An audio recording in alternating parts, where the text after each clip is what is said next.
so firstly, it's a gentle and gradual path. It's a path of acceptance and love. It's not forced, and there should be ease and kindness on this journey, right? But the Buddha himself didn't start out gently. As was the method at that time in history, he relentlessly pushed himself to the limit to find the answers he sought. He'd been raised in a protected world where his father was a king, and they refused to let him go outside of the castle because a soothsayer had told him at his birth that he would be a great king or a spiritual teacher. And they, of course, wanted the first. And so they kept him from seeing the suffering of the world. But like most young people, he didn't always do what his parents wished. And one day, as a young man, he got his charioteer to take him outside the castle walls. He rebelled, right? But over-controlling parents, rebellion, that. Even back then, that's what happened. It's kind of universal, right? But what he found outside the castle walls was extremely painful for him, coming from those peaceful and pleasant world that he had been raised in. So poverty, sickness, old age, death, despair, cruelty. It was unimaginable suffering. He also saw a spiritual teacher, a monk in orange robes, who seemed untroubled in the face of all of that suffering.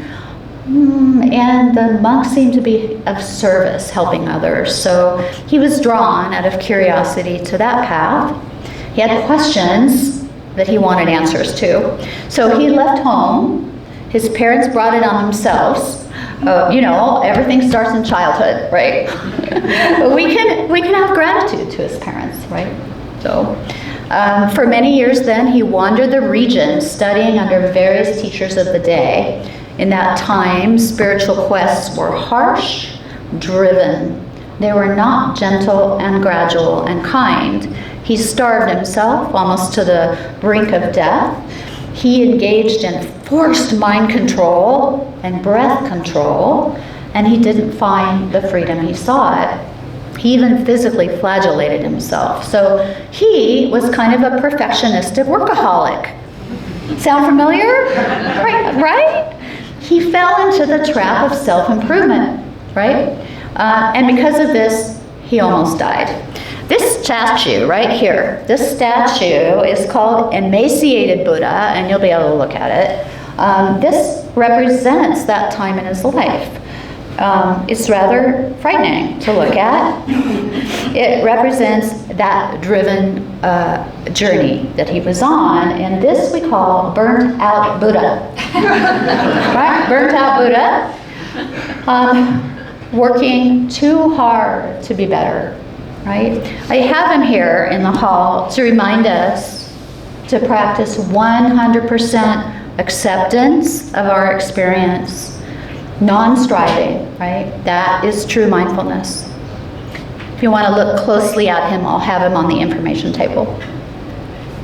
But eventually, he decided to stop all that striving and simply sit and watch his mind to see if the answers appeared. And that is exactly what we do here. But we too sometimes strive to force our mind into submission because we think it'll make us a good meditator or enlightened or in control, right? So we, in our modern world, are often burnt out as well. This is us, right? This is us. We strive and strive, trying to do everything better, trying to be better. So this path we're on is not that. It's gentle, it's non-rushed, accepting, and a kind, non-striving path. Second, it's a three-pronged path. It's a path of mental training, mental discipline. This is the practice we're learning. It's a path of wisdom, the Dharma, as well as a path of ethics for wholesome behavior that support practice and wisdom. Some of the ethics were discussed earlier during the precepts, right? And all three of these, when practiced together in an intentional way, lead us to freedom from suffering. Here on retreat, we engage in all three of these prongs. We practice the mental discipline, we listen to Dharma talks, the wisdom, and woven throughout the fabric of this retreat are the precepts of ethical behavior. There's a beautiful, beautiful passage from an early Buddhist text that it describes the way our path unfolds. When the gods pour rain with heavy drops and crash thunder on the upper mountains, the water flows down along the slopes and fills the mountain clefts, rifts, and gullies. And when the mountain clefts, rifts, and gullies are full, they fill the little ponds. And when the little ponds are full, they fill the big lakes. And when the big lakes are full, they fill the little rivers. And when the little rivers are full, they fill the big rivers. And when the big rivers are full, they fill the great ocean. And in this same way, the path of practice unfolds. He's such a poet. Yeah? The image of fluidity that this practice invites is reminiscent of the river of change that we talked about in the fall, the river of impermanence, ever-changing flow of life. The way that we can flow naturally through life when we don't resist it, right? It's so liberating not to battle with life. You'll notice that water doesn't resist. It can't, right? It flows around obstacles or possibly over them rather than fighting them. Even when water seems to be still or stagnant in a pond, it will inevitably seek the slightest way forward, trickling into the earth, maybe coming out elsewhere as a spring. And it's important to note that it's not an uphill journey, right? It's not a climb. In the river, it's not a climb, it's a float or a flow. That's what we're doing here. There's a Zen saying that points to this: don't push the river. And we're not going to push the river. That's the whole point. But we exhaust ourselves swimming against the stream much of our life, yeah? And that passage that I read specifically points to the path of practice, not just our life, as being fluid and persistent, flowing. So the storm in the mountain peaks that crashes thunder with heavy drops represents the suffering that turns us toward the path. Yeah. So from the storms of life, our practice begins, gains momentum in little rivulets and flows through many twists and turns and obstacles, barriers, but it always moves downstream, getting ever more powerful. It's cumulative. It takes on an energy and power of its own. All begins with suffering, though, right? Without suffering, there would be no path. So I often tell students to bow in gratitude to their suffering in the way one would bow in gratitude to a teacher. Practice develops best when it's fluid and flexible, working around and through the obstacles in our life, obstacles of practice. It develops at different speeds, at different times in our life. It can be like rapids, where growth is choppy and fast. It could be scary. That could happen here. You could find yourself just tumbling. Or sometimes the path seems like it's going nowhere. Like that still water in a pond, you could feel stuck. You could lose steam. You could even stop practicing for a while. It's not a straight line, and it can't be forced or pushed.